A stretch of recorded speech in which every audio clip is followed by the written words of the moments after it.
Moi, j'aime bien écouter toute seule des histoires sur Kikou. Le plus gros gâteau du monde.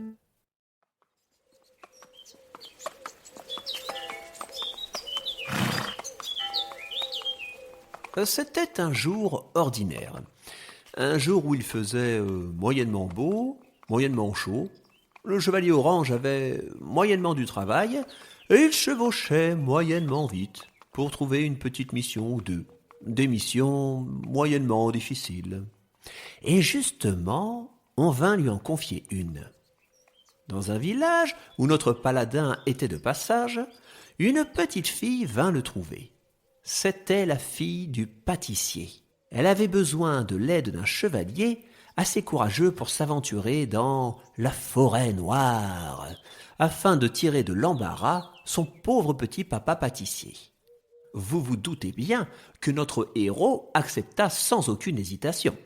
Rien que le nom de forêt noire suffisait à lui faire comprendre que l'endroit devait être très dangereux. Il hissa l'enfant sur la selle de son cheval et se laissa guider jusqu'au lieu où il devait secourir le pauvre homme. Mais plutôt que dans une forêt, les deux cavaliers arrivèrent devant un vaste champ. Au milieu de celui-ci se dressait un immense bloc, marron, rouge et blanc, et devant le bloc, un homme habillé tout de blanc qui tenait sa tête dans ses mains. Le chevalier descendit de cheval et alla trouver le pauvre monsieur. « Bonjour, messire pâtissier. Votre fille est venue quémander mon aide pour m'aventurer dans la fameuse forêt noire. Où est-elle donc ?»« Mais devant vous, messire chevalier. Hein » La forêt noire, c'est le nom d'un gâteau. Biscuits moelleux au cacao, crème chantilly, cerises confites et copeaux de chocolat. Un vrai chef-d'œuvre de pâtisserie. Et j'ai moi-même confectionné celui-ci. C'est le plus gros gâteau du monde. Il mesure 35 mètres de haut. Je travaille dessus depuis 2 ans déjà.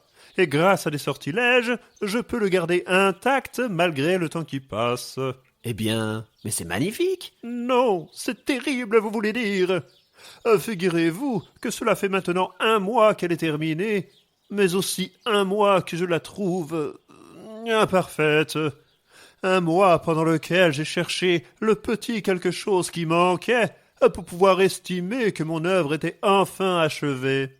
Ce n'est que ce matin que j'ai eu la révélation. C'est une catastrophe, un désastre. Bon, qu'est-ce qu'il manque de si important ? La cerise confite, tout en haut du gâteau. Bon, ce n'est pas si grave. Mais bien sûr que si.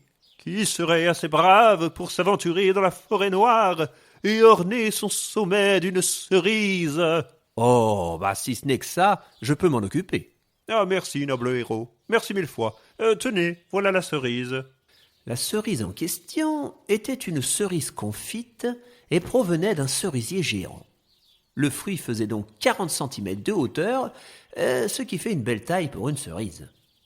Le chevalier l'emballa, puis l'attacha dans son dos. Ensuite, il prit un sac que lui avait confié le pâtissier, une corde et des crochets pour s'assurer tout le long de l'ascension, et il commença à escalader la gigantesque pâtisserie. Il devait prendre garde où il posait les pieds, et il valait mieux pour lui prendre appui sur les immenses copeaux de chocolat pour ne pas sombrer dans la crème fouettée.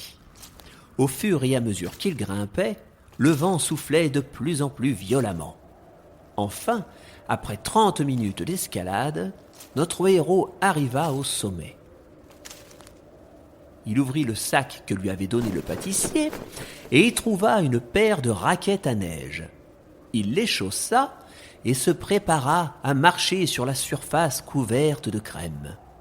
Mais tout à coup, une bourrasque d'air chargée de sucre glace le fit tomber à la renverse. Le chevalier orange se retint de justesse à la corde qu'il avait fixée auparavant, lui évitant une chute mortelle. Il se hissa de nouveau sur le haut du gâteau et se mit en marche. En plein milieu du sommet se tenait un monticule de crème soigneusement disposé. Le paladin récupéra alors la cerise attachée dans son dos et la plaça méticuleusement dans l'onctueux réceptacle.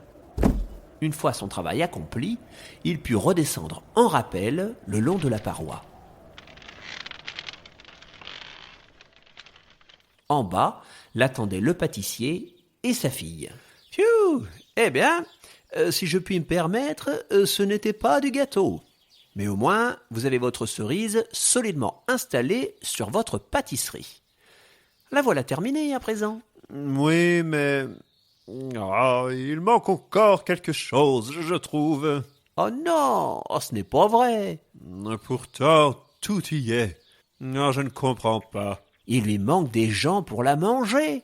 Quand on a fait un gâteau, c'est pour le déguster au final, non? Ah, mais oui, mais vous avez raison. Voilà ce qui manque.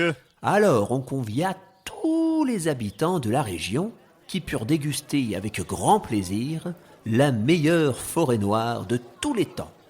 Le chevalier orange était bien sûr de la fête et il reçut les félicitations de tous les invités.